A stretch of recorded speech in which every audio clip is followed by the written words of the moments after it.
Okey, Assalamualaikum warahmatullahi wabarakatuh. Okey, kalau tadi pasal urus niaga, contoh yang berlaku jika soalan bagi dalam bentuk urus niaga. Okey, so sekarang kalau dia bagi kita dokumen. Okey, tengok contoh 14, muka surat 120, buku teks.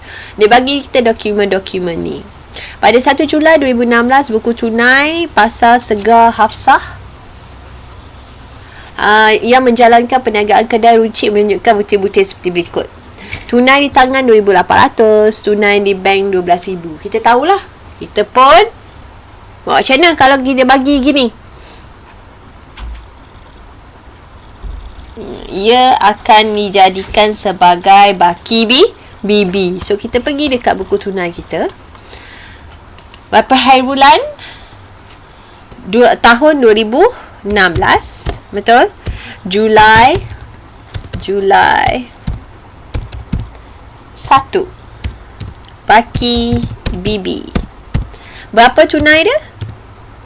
Dia khabar tunai di tangan, maknanya tunai 2,800. Ada yang sabar debit kredit? Tak ada kan? So semua debit lah. Bank dia 12,000. Itu catatan pertama dia. Okay? So kita pun tengoklah dokumen pertama. Dokumen pertama dia apa dia?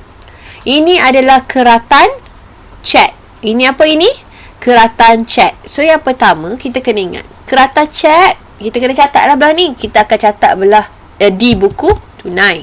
1. Belah debit ke belah kredit kalau keratan cek? Kita kerat cek tu mesti untuk bayar. Betul? So sama-sama keratan cek belah kredit. Okey. Butiran dia apa? Butiran dia. Dia bayar cek ini untuk apa? Untuk tu kita tengok untuk ni kat atas ni. Untuk rak pameran. Rak pameran kita panggil dia sebagai apa? Perabot. Kita tak sebut rak pameran sebagai butiran. Kita kena klasifikasi dia pula. Kita beli ni kategorinya adalah perabot. Itu. Ya. So, baik bila kita dapat kertas cek, kita akan tulis BT. Maksudnya kita akan catat di buku tunai. Belah debit ke belah kredit? Kredit. Apa butirannya? Okey. Kita dapat dokumen yang kedua. Kita dapat resit rasmi. Kalau dapat je resit rasmi, memang buku tunai. Okey. Buku tunai. Okey, resit rasmi. Kita nama kedai kita apa? Pasar Segar Hafsah. Saya ingat lagi tak saya kata? Nama kita duduk atas, duduk bawah. Bila nama kita duduk atas, kita adalah penjual. Bila nama kita duduk bawah, kita adalah pembeli. Jadi sekarang ni nama kita duduk atas ke duduk bawah? Duduk bawah. So bila kita beli, kita sebagai pembeli, wang masuk, wang keluar. Ya, pandai. Wang keluar. Wang keluar. Lepas tu, apa yang kita keluarkan duit ni untuk apa? Tengok, untuk bayaran belian barang niaga. So, kita akan tulis belian butiran kita. Tunai ke bank? Tunai ke bank? Bank. Sebab apa? Sebab dia menggunakan cek. Ni tunai ke bank ni? Bank lah. Sebab keratan cek. Nampak tak? Sebab keratan cek. Keratan cek.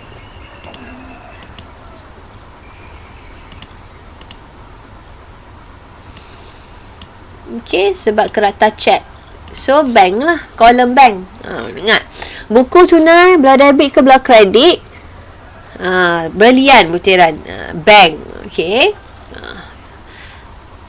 Bil tunai. Nampak? Bil tunai. Bila resit rasmi, memang buku tunai. Bila kertas cek, memang buku tunai. Bil tunai pun buku tunai.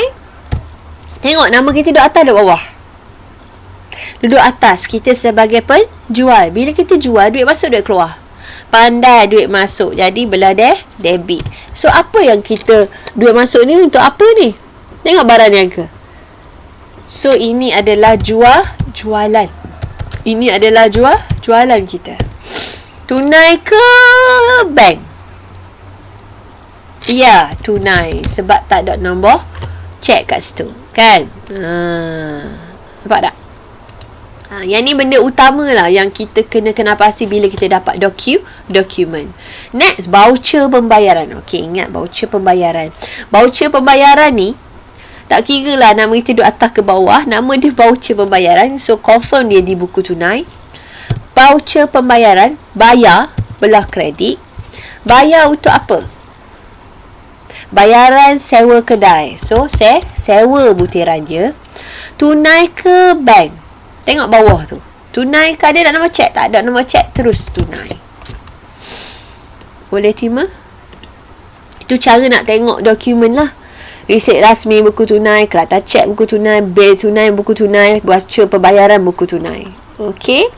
Next, kita dapat memo. Memo ni adalah dokumen yang untuk apa berlaku dalam perniagaan saja. Tidak melibatkan orang luar. Okey, pemilik mengambil wang tunai. Bila dia ambil wang tunai, confirm di buku tunai. Okey, bila dia ambil, confirm kredit, wang keluar. Betul? Dia ambil untuk apa? Butiran. Mengambil wang tunai untuk menjelaskan bil telefon kediaman. Tengok, dia sebut lagi kediaman. Adakah perniagaan? Tidak. Aktiviti berasingan. Ia adalah ambilan. So, dia ambil tunai kan? So, kolom tu tunai. Kolom apa? Kolom tu tunai. Okay, next. Resit rasmi lagi. Confirm buku tunai. Yang pasti. So, nama kita duduk atas, duduk bawah. Duduk atas. So, bila duduk atas, kita adalah penjual. Duit akan masuk. Belah debit. Apa butirannya? Untuk bayaran. Nampak? Untuk bayaran kita kena tengok. Butiran kena tengok untuk bayaran. Menjelaskan hutang. Kita tak boleh tulis hutang. Kena tulis nama orang.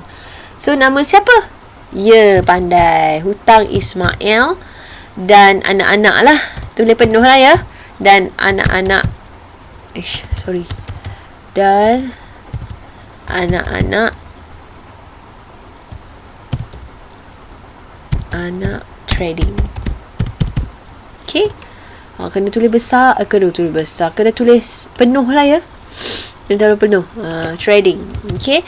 Tunai ke bank? Ya, bank. Sebab apa? Sebab ada nombor cek. Ni nampak tak nombor cek dia? MBB 101977. Okay. Next, dokumen slip daftar tunai. Slip daftar tunai pun confirm di buku tunai. Bukan di jurnal am, bukan di jurnal khas. Dia buku tunai. Okay, sebab jelas perkataan tunai dia. Okay, tengok nama kita duduk atas ke duduk bawah? Tak ada nama kita kan. Slip daftar tunai ada nama orang. Maksud dia kita pembeli. Slip daftar tunai ni mana kita pergi dekat cashier yang keluar daripada mesin yang dia masukkan duit tu. Panjang slip tunai dia tu. Jadi kalau kita terima slip daftar tunai, mesti kita membeli sesuatu. Kan? So, duit akan keluar. Butirannya adalah belian. Tunai ke bank? Tak ada nombor cek. So, tunai. Itu dia yang kita kena pasti. Pada 26 hari bulan, kita ada buat belian. Macam mana kita tahu dia belian? Sebab kita menerima slip daftar tunai. Okay, next. Memo lagi. Tengok memo. Memo ini bila kita tengok rekod cek. Bila sebut cek saja mesti buku tunai. Rekod cek daripada Ismail anak-anak trading berjumlah 900 dipulangkan oleh pihak bank. Bila dipulangkan pihak bank, duit masuk, duit keluar? Duit keluar. Bank pulangkan balik pada siapa dia ni. So, butiran nak tulis apa? Ya, betul. Ismail dan anak-anak trading. Okay, Ismail dan anak-anak trading. Okay. Tunai ke bank ni? Tunai ke bank? Bank lah, sebab cek yang dipulangkan tu. So, kolom bank. Okay. Setiap kali kita dapat dokumen, kita kena buat benda ni dulu. Benda yang saya duk tulis-tulis ni. Sebelum kita transfer pada buku tunai. Bila nak buat buku tunai nanti kita rujuk je. Buku tunai belah kredit. Butiran dia expired. Faham tak? Kolom bank. Amount dia ambil lah kat situ. Okay. So sekarang ni, apa ni? Slip simpanan bank. Ni slip. Slip simpanan. Simpanan maksud dia kita simpan duit lah. So bila menerima benda dokumen slip simpanan ni, kita simpan duit. So kita akan catat di buku tunai. Ini catatan kontra ni ya. Buku tunai belah debit belah kredit. Kita maksud dia bila kita terima je slip simpanan ni, kita simpan duit tunai ke dalam bank. Maksudnya duit dalam kedai kita banyak sangat ni, penuh laci ni, nak pergi mana duit tu? Mesti nak masuk bank. Betul? Bila kita masuk bank, kita akan isi borang ni. Maksudnya duit akan masuk ke dalam bank. Debit ke dalam bank. Betul? Butirannya dari mana duit tu masuk? Dari wang tunai.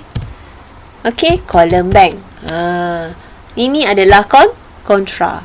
Bila kontra, dia kena catat dua belah.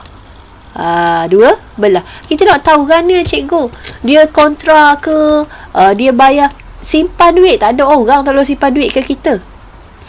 Betul tak? Ada ke orang nak simpan duit ke kita? Tak ada orang. Memang tak akan adanya orang yang nak simpan duit ke kita. Kita je lah nak simpan duit untuk kita, kan? Jadi kita akan pergi buku tunai pun belah kredit maksudnya duit tunai kita berkurang. Sebab apa? Sebab kita nak masukkan dalam bank. Kolom mana yang berkurang? Kolom tunai lah. Sebab wang tunai kita dah kita bawa ke dalam bank. So apa jadi pada wang tunai kita? Berkurang. Ini slip wang masuk. Tadi lain. Tadi keratan cek ataupun wang dikeluarkan daripada bank. Sekarang ni simpan dalam bank. Nampak tak perkataan simpanan? Nampak? Bila simpanan je kita tahu, wang masuk dalam bank. So pergi belah debit, kolom bank, tulislah butiran dari mana duit simpan ni, dari mana dapat? Dari duit tunai. Gitu. Okay. Last, resit rasmi, confirm buku tunai. Okay. Nama kita duduk atas, duduk bawah. Duduk bawah kita adalah pembeli ataupun pembayar. So duit keluar. Butiran apa? Tengok untuk apa kita keluarkan duit ni. Menjelaskan hutang. Bila jelaskan hutang, kena tulis nama orang. Bukan nama kita. Nama orang. Syarikat Peruncit Meishan. Betul?